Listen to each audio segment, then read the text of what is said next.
Wakil Ketua 1 DPRD Barito Selatan Haji Yusuf Kalem, Sekda dan Forkopimda melaksanakan sholat Idul Adha 1442 Hijriah di Masjid Agung Baitur Rahman, Buntok.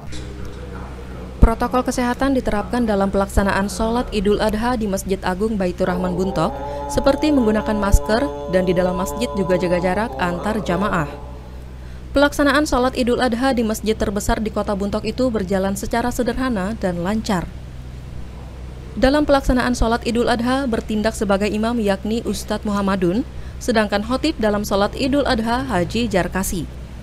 Dalam khotbahnya, Jarkasi mengatakan, Idul Adha adalah hari raya kedua bagi umat Islam selain Idul Fitri.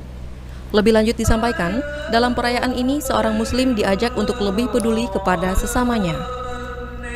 Perayaan Idul Adha dengan menyembelih binatang kurban bukan hanya sebagai penghormatan terhadap perjuangan Nabi Ibrahim dan Nabi Ismail, tetapi juga untuk mengajarkan melihat lebih luas keadaan lingkungan di sekelilingnya. Dengan berkurban, diharapkan akan turut meringankan beban kaum yang kurang mampu, meski hanya barang sehari. Dengan berkurban, tidak ada jurang pemisah antara yang kaya dan yang miskin, semua diangkat derajatnya bersama-sama pada hari yang mulia.